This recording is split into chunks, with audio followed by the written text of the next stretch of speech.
The hydrangeas in the hydrangea border or hydrangea hedge are looking beautiful. This one here is called Quickfire. And I would say right now it is at its absolute prime. The color of the flowers is just beautiful. And if you come in close, you can see that there are still plenty of buds on here, which means that this will be providing us with beautiful color for a number more weeks. And just to show you a reference of the panicles on the Quickfire hydrangea, that's how big they are. Very dainty. The leaves are a nice lush green color, and that tells me that the plant is very happy where it is. We have another Quickfire hydrangea right here, looking equally as beautiful. I really have enjoyed my hydrangeas this year. They've put on such a spectacular show. And right next to this Quickfire hydrangea is vanilla strawberry. And a number of you have commented on how much you love this particular hydrangea. And I'm with you all the way. It just has such beautiful colors on it. It has not only that mauve pink color, but then also some white at the end. And you can see there are some new blooms that are white at the bottom there, but for the most part, this hydrangea has colored up very nicely. And I think that it complements beautifully right next to the Quickfire hydrangea. And just for reference, this shows you how big the blooms are. So pretty. The area right next to my hydrangeas is work in progress, but I just wanted to show you that the strawberries that I have in this bed, these are the Alpine strawberries, have started producing again. They produced beautifully in the springtime, then they took a little bit of a break when it got really hot out, and you can see that they are now budding up again, and we have lots of strawberries that we've been snacking on. The strawberries are very small, but boy, are they tasty. Also in this raised bed are some blueberry plants, and you can see that they are starting to color up beautifully for the fall months. The long border is doing what it needs to do this time of year. It's starting to get ready for winter. We still have some blooms left on the black-eyed Susans or Rebecca, and then we still also have a few stray blooms left on the Echinacea or coneflower. But otherwise, the coneflower have started to go to seed, and I like to leave these plants up for a number of weeks so that the wildlife can enjoy the seeds.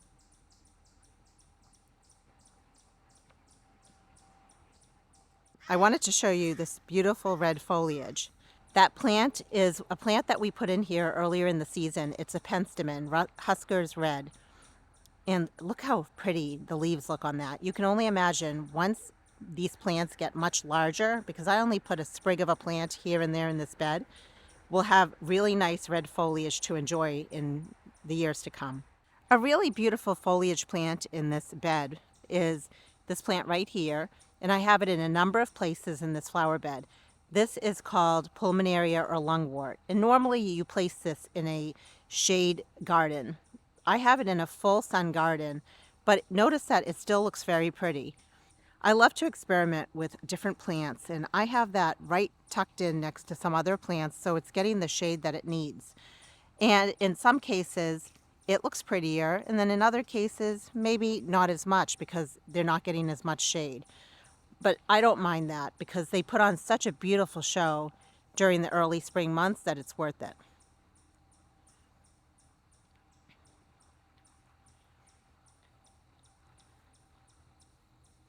I've been very busy overwintering plants and getting them ready for storage.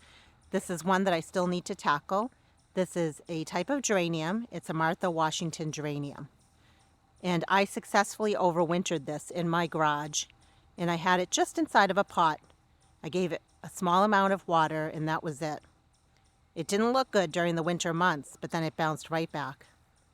It seems appropriate now that it's fall. I want you to see, look at all the leaves that are falling on the lawn here. It's that time of year.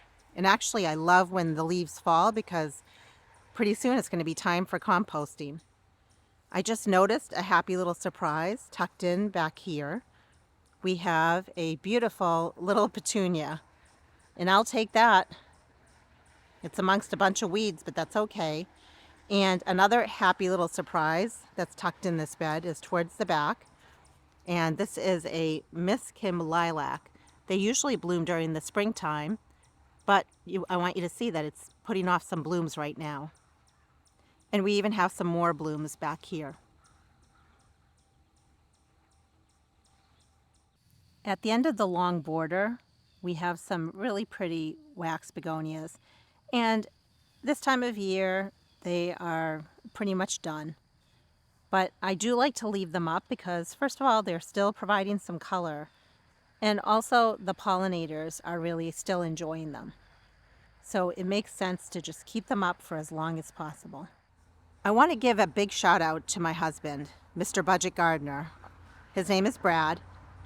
He worked really hard during the last month on the lawn. Normally I used to do that, but I haven't the last few years. So what he did was he came in and he mowed it really short.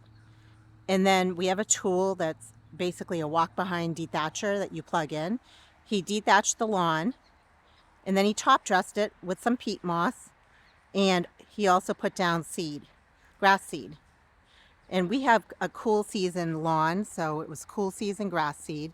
And I like to buy the grass seed that doesn't have any of that inert material mixed in. It's just pure grass seed. And then we just made sure we irrigated the lawn frequently. And it just looks so beautiful, so pretty. We are still on the south-facing side of my house, and this time of year, I really love this area. Although I love this area all different times of the year, to be honest with you. I wanted to show you my perennial mums, and I've made lots of videos showing you how to overwinter mums, and I'll put links to those videos up above as well as down below in the description. But this is their time to shine, and I want you to see just how vibrant and how big they are.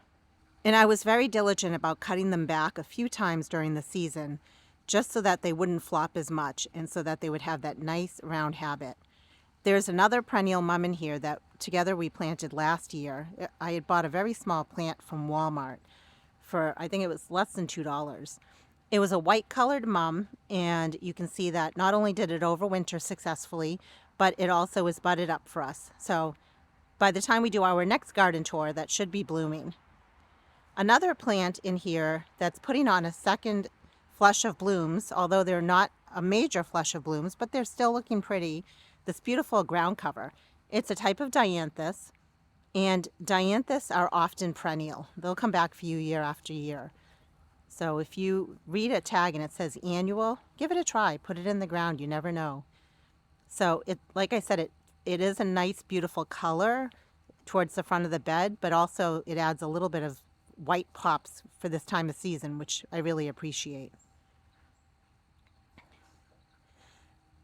My Supertunias are slowing down. The weather is cooling down, and therefore the Supertunia is slowing down as well. I really enjoyed them, and I plan on trying to overwinter some of these in my garage. I'll just be cutting them back really hard and just letting them go dormant. I'll hardly water them. I won't give them any special grow lights or anything like that, and it'll be an experiment. We'll see what happens. Another plant that's been looking really pretty is just this freebie plant that showed up here. It's a calendula, and I've been pretty good about coming in and deadheading it. You almost have to deadhead it daily in order to enjoy more blooms. But look how pretty that color is. Here we are, end of September, entering October, and this color coupled with the mums in the background, I think just puts on a spectacular display. Because in New Hampshire, where I live, this time of year things start to slow down. There's really not a whole lot to show in my garden, to be honest with you. But if you just pan around here and look at some of the color that we have, I think it's very pretty. In the front yard, this is the west-facing side of my yard. This flower bed down here, which is what I like to call my driveway flower bed, is looking really pretty. It has some nice muted colors this time of year, which I really enjoy. We have another vanilla strawberry hydrangea down here. And this one definitely gets more shade than the other one, but I still really enjoy it. It looks really pretty. And then down below it, we have a number of plants. There are a lot of beacon impatiens that we started from seed. And then there are also some Coleus tucked in there just to add a little bit of interest, a little bit of color. I think one thing I want to change for next year is I only want to put beacon impatiens down here. Just pack it fully with beacon impatiens. I think that would look really pretty. But definitely this time of year, because it's getting cooler, things are slowing down. But this is a space in my garden that I really enjoy. I have fun with it because it's just tucked in this little nook here.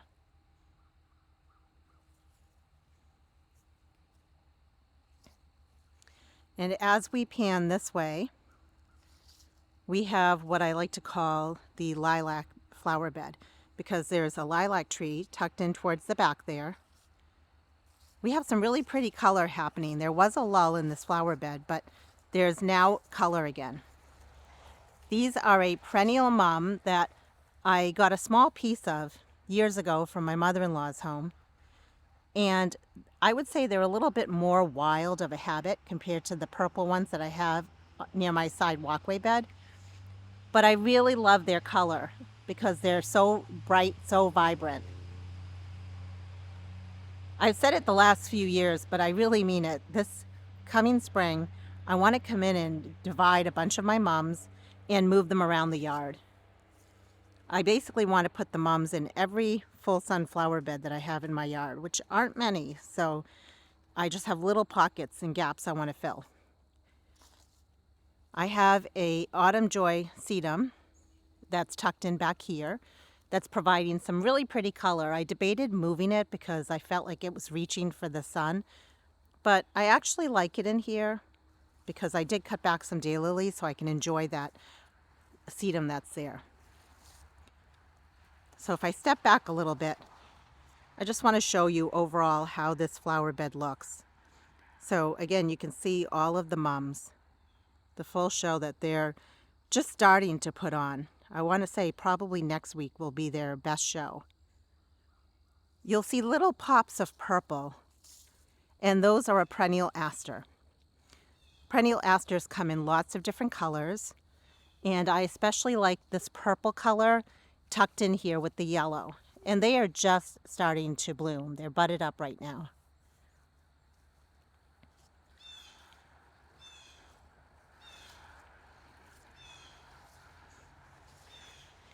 I want to say I have a few different colors of perennial aster in this flower bed. These few that I've shown you so far are more of a darker color purple. And then as we keep going in this direction, I have a really pretty lighter purple color. And that's another plant that I do want to divide and move to. I want to move a bunch of this actually to my long border. I think it would look really pretty in the long border. Best time to move mums as well as the aster is in the springtime, especially here in New Hampshire. We have a shorter growing season and it's much colder here. The plants take a long time to establish, so I just need to tackle that early in the spring next year. So we'll definitely come in and we'll shop my yard for some beautiful things. And we have another Autumn Joy sedum tucked in back here.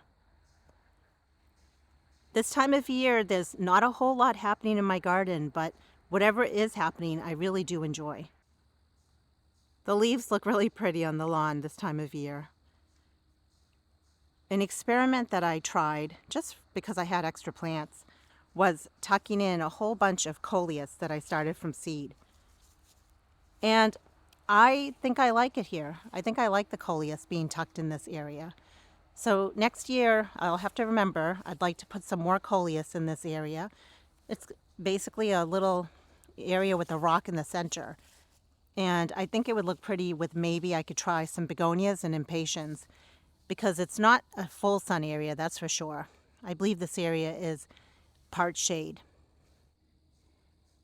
And then right nearby, it's starting to go past its prime, but you can see a little bit of color. This was a freebie Rebecca, the annual type of Rebecca that just seeded itself here. And speaking of which, I'd really like to come in and collect some of its seeds. So now that I'm making this video, I'm seeing that it's starting to go to seed, so I'll have to collect some seeds. And then a plant that I really enjoy, especially this time of year, if you can look past the leaves, is Rebecca or Heuchera. And I have a bunch of it towards the front of this flower bed. I just keep dividing and moving it around. And it's very simple and yet very effective, I feel, towards the front of a flower bed. Many times you'll see Heuchera or coral bells in container pots, fall container pots, but I think they're just as striking in the landscape. You'll also oftentimes see different types of sedum in fall container pots. So you couple the sedum that we have here with the Heuchera, and it's like what you would find in a container pot, except it's in the landscape.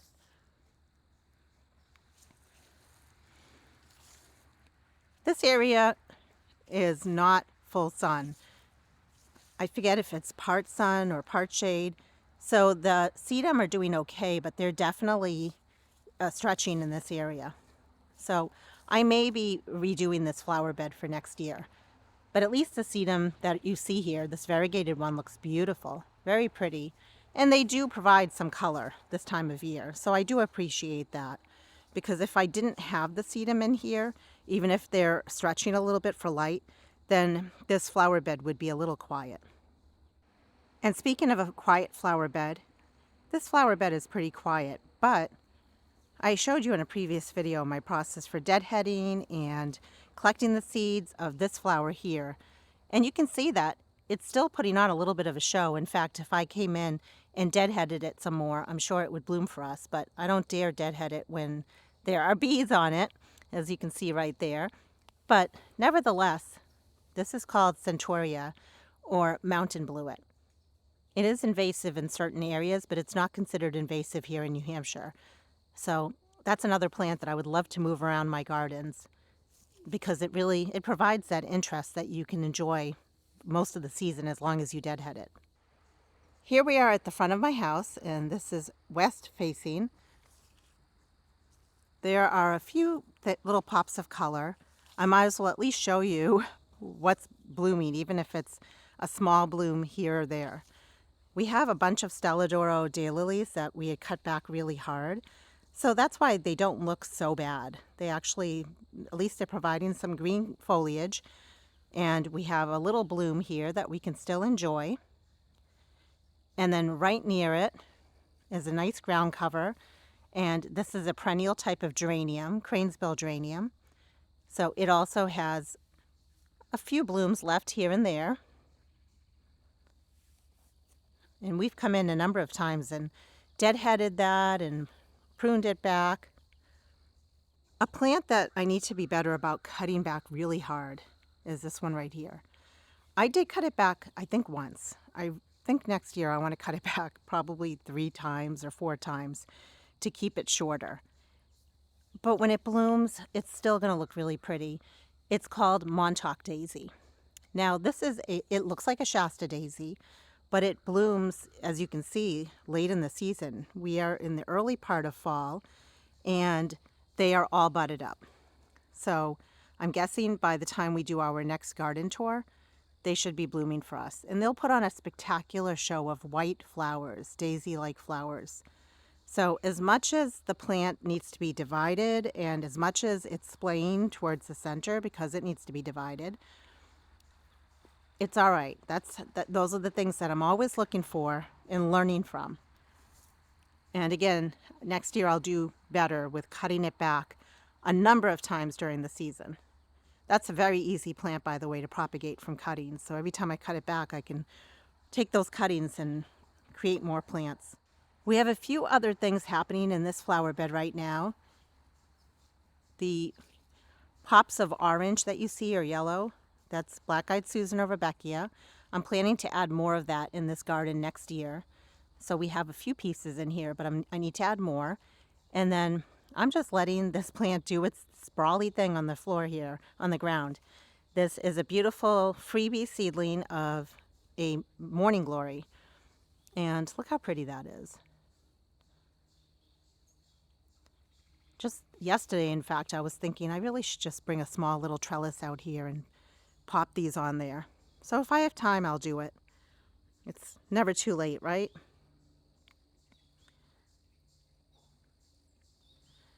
We have some other color happening in this area. The window boxes that you see on the bay window that's right there are new this year. Well, they were upstairs off my bedroom balcony, and we put them down here. We got some hooks and put them down here. I really am enjoying having the window boxes on the front of my house here. I always had those window boxes, but we just added these this year. And then we have a hydrangea that's still looking really pretty. This is an Annabelle hydrangea, and I love how it looks coupled with the colors that you see right there. The Gomphrena is continuing to put on a beautiful show. I recently came in and collected some seed from Gomphrena. I've been busy collecting a lot of seeds from many of my plants. That as well as overwintering plants. So if you want to know how to do any of that, definitely check out some videos that I have on my channel. You can save so much money when you collect your own seeds from plants. I love dahlias, and I especially love the shorter varieties of dahlias that I can tuck into container pots. And look at the little bee sleeping on this dahlia. This type of dahlia is called Unwin's Mix. I started it from seed a number of years ago, and ever since then, I just like to overwinter the tubers, just to create more free plants. We still have some nice pops of color when it comes to the snapdragons, as well as the Coleus. And then you throw in some pops of color from the dahlias. And it's a nice little mixture happening here up along the front walkway. Each of these containers that I have up along my walkway are filled with pretty much free-to-me plants. So we have Creeping Jenny, which is a perennial. And then we also have Lamium, or dead nettle. And keep in mind, most of these plants are looking a little tired because it's just that time of year. And then we also have the Unwin Mix dahlias that I overwinter the tubers every year. And I just love having lots of these type of containers up along my front walkway here. The hanging baskets still look very pretty. A number of you have asked me about what this plant is right here with the stripes. Some of you have asked if it's a type of clematis. They're actually just petunias, and they're petunias that I started from seed that I collected. So that's why you see the variation in the stripes on the different types of petunias here. It's just because I collected the seeds from probably a hybrid, and then when you do that, you're going to get a mix of different kinds of plants when it comes to annuals like petunias, which I don't mind. And at this point, I have stopped fertilizing, I've stopped deadheading, because for us, our growing season is coming to an end pretty soon. The spillers that you see, we have Creeping Jenny. We also have some of the variegated vinca vine. The variegated vinca vine is an annual. I overwinter that in my garage. The Creeping Jenny is a perennial that I will just put back in the landscape. And then we also have another, I believe it might be a perennial here where I live. And look at the glossy leaves on it. I've had it for a few years now, and I usually overwinter this in my garage. It's a type of Lismachia. But this year I'm going to experiment and put some of it in my landscape and see if I can get it to overwinter in the landscape, because I researched it and I found that it might be a perennial here. I didn't buy that plant, that Lismachia. I got a small sprig of it from a container pot that I saw once. So I've just been able to propagate all of those plants pretty easily. The lavender border that we put in up along the walkway, these were lavender that we started from seed. And I'll show you again this winter my process for starting lavender from seed. It'll be interesting to see how the plants do. I don't have drip irrigation going to them, and they have put on a good amount of size. So I'm hopeful that they will do okay this winter, but time will tell. We have some pretty cold, pretty wet winters here in New Hampshire, so you just never know when it comes to lavender. Right behind the lavender are some perennial mums that we had tucked in, and the two perennial mums that you see here are mums that I got for free from a friend of mine, and he was just going to throw them away at the end of the season last year. So I overwintered them in my garage. And then, middle of the season, together we planted these. So I'm hopeful they should overwinter fine now that they have been in the landscape for a while. In case you're wondering their color, you can see a little piece of it there. They're going to be a nice, like dark maroon reddish color. And then I also have a small drift rose. This originally came from my mother-in-law's home, and my sister-in-law had it, so she gave me a small piece of it, and you can see that it's really, really pretty. And then here's the other perennial mum that I got from my friend last year and overwintered in my garage. It's going to bloom pretty soon. We actually have quite a few things to look forward to for our next garden tour, which is very exciting. Something that I've really enjoyed up along the walkway are these 2 container pots. They are filled with some Coleus that we started from seed, and they have been so happy in these container pots here. I will definitely be repeating that next year. At the base here, we have some more of the variegated vinca vine. I really only just bought one plant a number of years ago, and I just keep propagating that plant to make more plants for my container pots. And these leaves that you see here, these are calla lilies. They unfortunately got taken out. They're not dead, but they haven't been able to breathe because the foliage of the Coleus just took over. So next year, the Coleus will be by themselves. They really don't need much more. Right behind these 2 Coleus plants, this was a new to me plant. I've never grown it before because, there's just so many plants that we can always experiment with. It's called elephant ear, and I will be trying to overwinter that. I've heard that it's not that hard to overwinter them. They're definitely not hardy here where I live, and they're very expensive if you have to buy them year after year. So I am planning to overwinter my elephant ears. I have 3 or 4 pots of them. They really are so pretty. Another thing that's really pretty right here are these 2 window boxes. They are filled with Impatiens, beacon Impatiens, that we started from seed, and they were just seeds that we collected. And we recently collected some more seeds of the Impatiens. And if you're not sure how to do that, I'll put a link to it down below. It's amazing how much they fill in. They look so sparse when we first plant them up, but boy, they fill right in and look so pretty this time of year. It's the perfect amount of light that these plants get in this area of my yard. We have a number of container pots that I'm just tackling one container pot at a time, getting them ready for overwintering. They still look pretty. Our temperatures have been fairly mild, actually. We have some beautiful Coleus, and I bought these seeds a number of years ago, and then I just collect the seeds and keep growing the same plants over and over again. That's called Colocha Rose Coleus. And then we have some beautiful perennial right here. That's one of our spillers, and that is dead nettle or liamium. Another few spillers that we have in here are the beautiful Lismachia or creeping Jenny, as well as you see that we have the same plants in many of my pots. We have the variegated vinca vine. And then in the center is a calla lily that I will be overwintering bare root.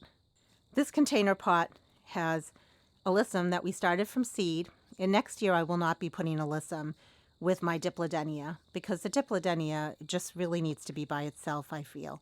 I've already started overwintering a bunch of my dipladenia plants, and this was one that I bought last year on clearance, and then I divided it up and overwintered it in a pot in my garage. I'll be doing the same thing again this year. And look how pretty this dahlia is. This is another Unwin Mix dahlia blend, the dwarf variety. just so pretty. I really have enjoyed my dahlias. And these short varieties, they're not for cutting. They're just to tuck into container pots, or they're just perfect towards the front of a flower border. And then we just have some other beautiful things in this container pot. We have an alyssum that we started from seed, and I've already collected all my alyssum seeds for the season. We also have the trailing vinca vine, as well as the creeping jenny. And right near this container pot is pretty much a duplicate of the same plants in this container pot. The only difference is the color of the dahlia that's in this container pot. And then up along the walkway are just a bunch of annuals that we started from seed. So we have some snapdragons, and then we have a bunch of Coleus. And the Coleus is just a mix of different types of Coleus because they are Coleus that I started from seed that I collected. And before we move on, I'm just looking at this little nook right here. When you peek through, I want you to see we have the beautiful Black-Eyed Susan, and coupled with that is the Morning Glory. I just love that combination right there. I think it looks really pretty. A pot that's looking really pretty right here are some petunias. And these were petunias that I had winter sown. It was pretty late, but I finally got them out of their winter sown container. And, sometimes it's a blessing in disguise when you don't get to your winter sown seedlings, because maybe by now my petunias could be looking pretty leggy, and those look really good. So we have some really pretty things happening in here. This one white flower, this is a seedling of seed that must have dropped last year. It's called Madagascar periwinkle, or vinca. And I usually grow a lot of it. So that just dropped its seeds. And some of you have asked me questions about this plant, for example. Can you just take the seeds and scatter it? So let's talk about this. This is just now starting to bloom for me. A frost could hit it any day. There are certain plants that when you grow them from seed until bloom, they can take a long time. And since we have a short growing climate here, it doesn't make sense for certain plants like this one for me to just take the seeds and sprinkle it outside. Unfortunately, I do need to start it indoors if I want to enjoy its blooms during the summer months. It really depends on where you live and how long your growing season is. We had come in here recently and cleaned up the front walkway. We removed a bunch of the annuals that were here towards the front because things were just starting to slow down a little bit.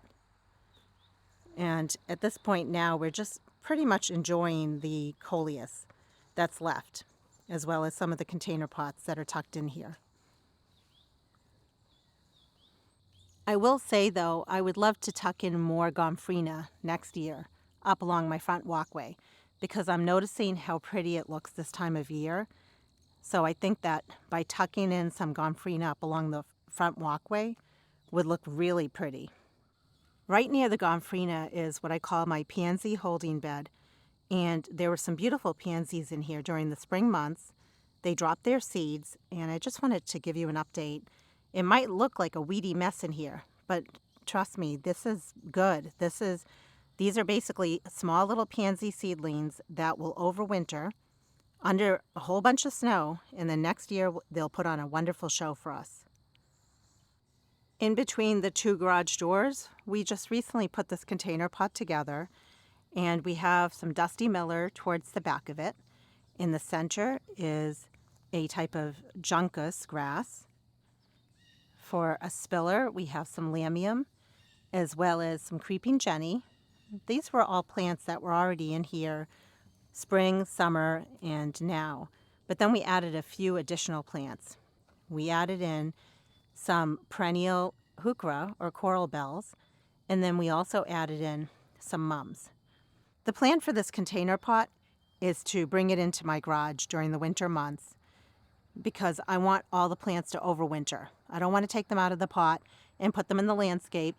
And the main ones that I'm worried about would be the mums. The mums would die if I leave them outside in this container pot.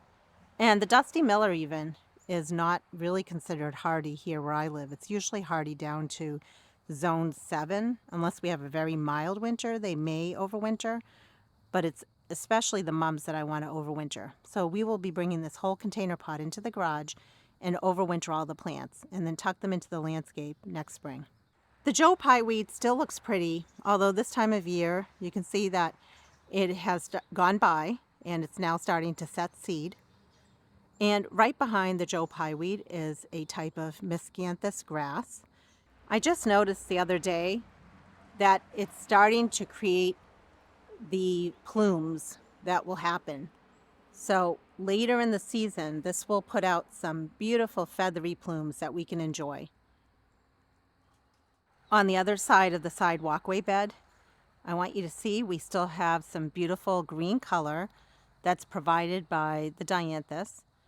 And I showed you some of the white dianthus that was blooming, but we also have just little pops of color of this pinkish colored dianthus as well. And then some of the perennials that we tucked into here, namely the sedum as well as the serendipity, they've all started to go by.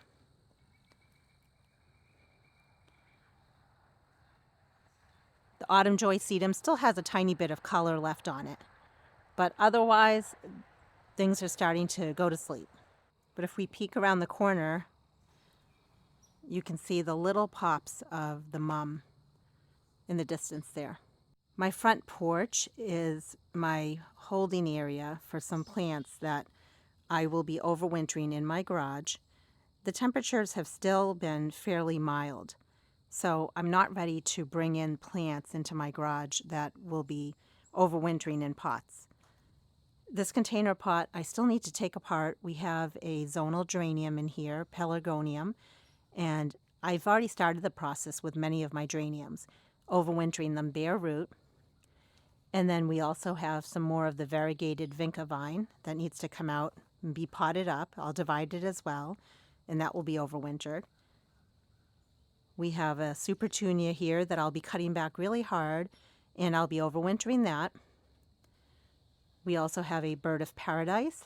When I bought my Diplodenia last year, there was one bird of paradise plant inside that pot, and I was able to divide it into 2 and overwinter that in my garage, so I'll be doing that again.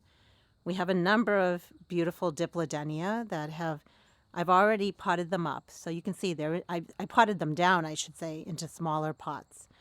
They're ready to be stored in the garage for the winter. Same with my euphorbia that I have here.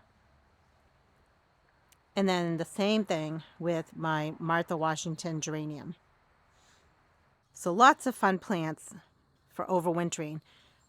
It's often an experiment with new plants, but I also have a lot of experience with many other plants that I feel comfortable with. The diamond frost euphorbia will be an experiment for me.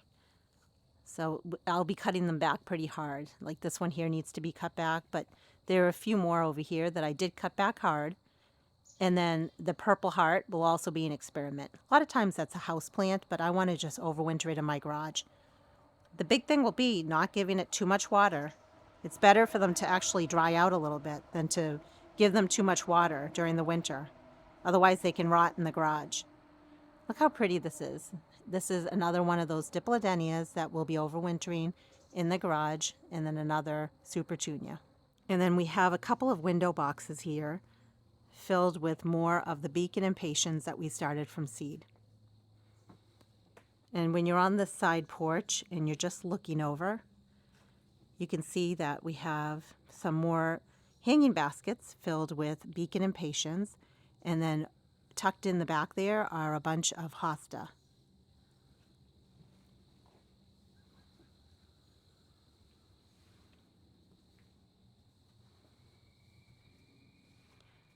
The Beacon Impatiens are so happy on the porch here. And I love just doing something simple, not packing a whole bunch of different plants. Just sometimes when you just put one kind of plant in a container pot, it can look equally as pretty and effective. And I just want to show you the bottom side of these window boxes. There are some spillers here. So first we have the beautiful Lamium, and that looks really nice. And then we also have some more of the Lismachia.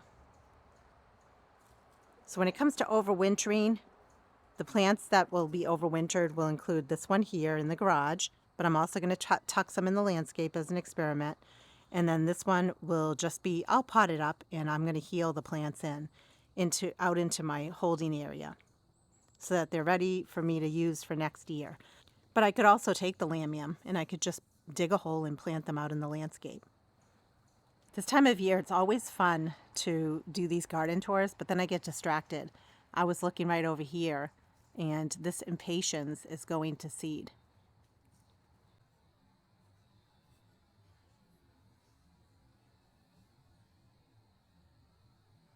So right when I pulled it off, that's the seed pod that opened up. And look at all the seeds. I've already collected a bunch of Impatiens seeds, but can you ever have too many? And then here is the other hanging basket, if you're looking at the bottom of it. The spillers have really filled in. They look so pretty. The old arborvitae bed is still providing some color, which I'm very happy with. It's so pretty with the Coleus. The Coleus is definitely going by, and so are my begonias. But the way I look at it is, at least we still have some color in here. This might be a good place to try some of that Gomphrena. I feel like I want to try Gomphrena in a bunch of places next year, because I'm surprised at how pretty the Gomphrena looks this time of year. We'll see. But in the meanwhile, we do have some pretty colors happening in here. We had pulled out some of the annuals that didn't look very good, and we just kept behind some of the annuals that were still providing some color.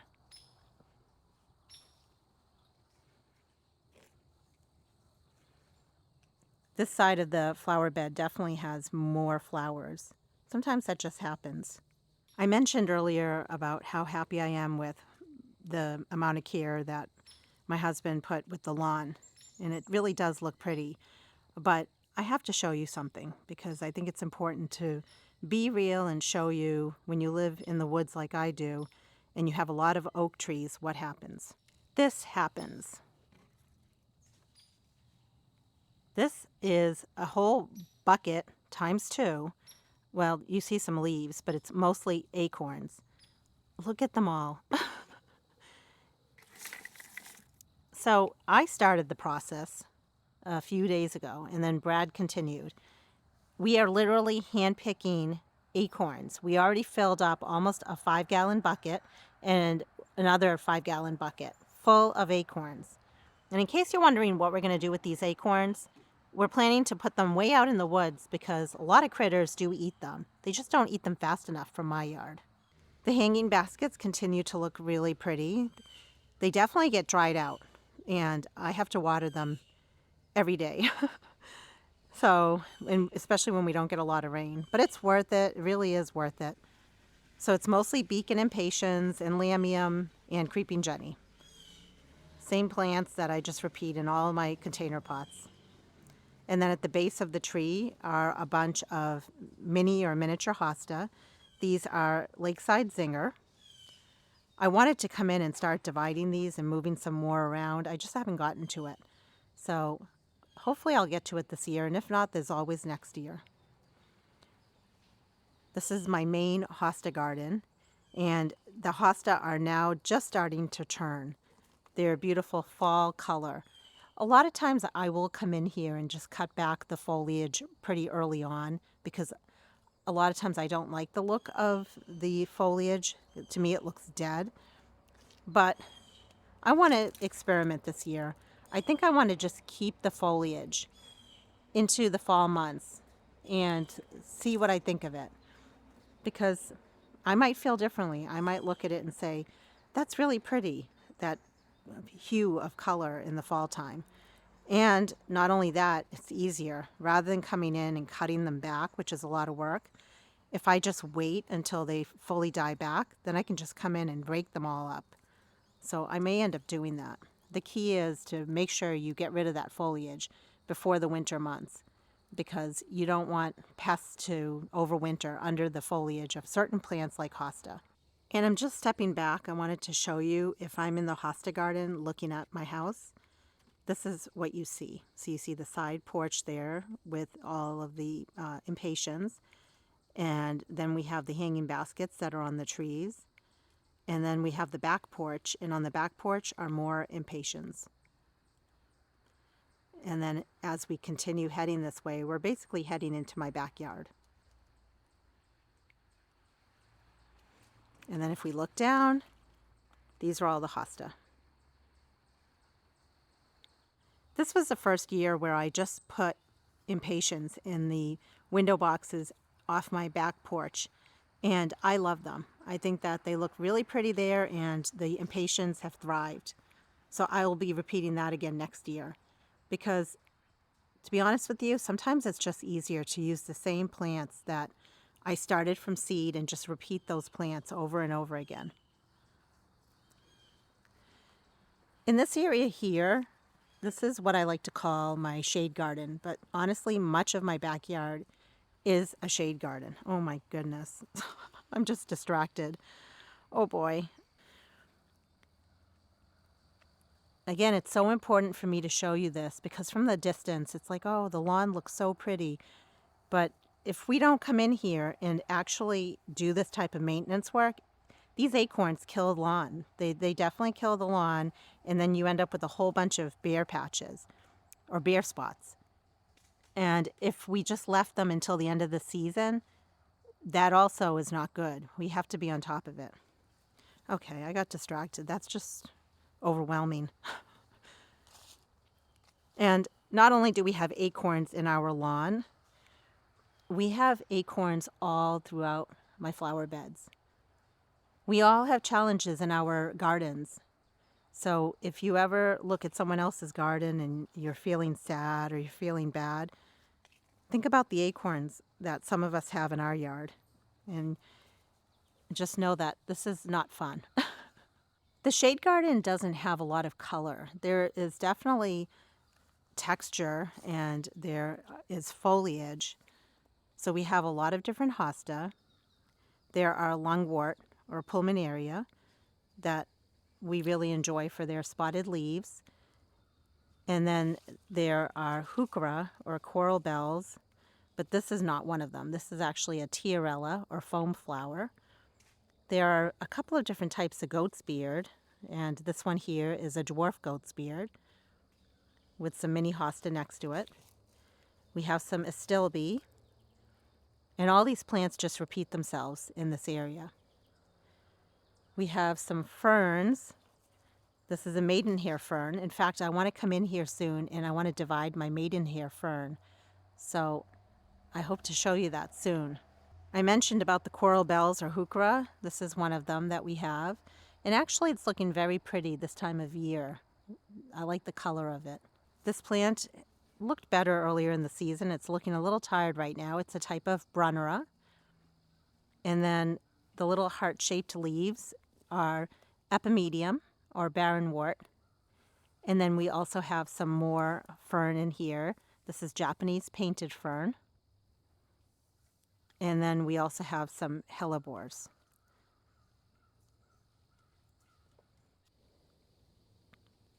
And then if I just step back, it gives you a little perspective of the different spaces here in my backyard.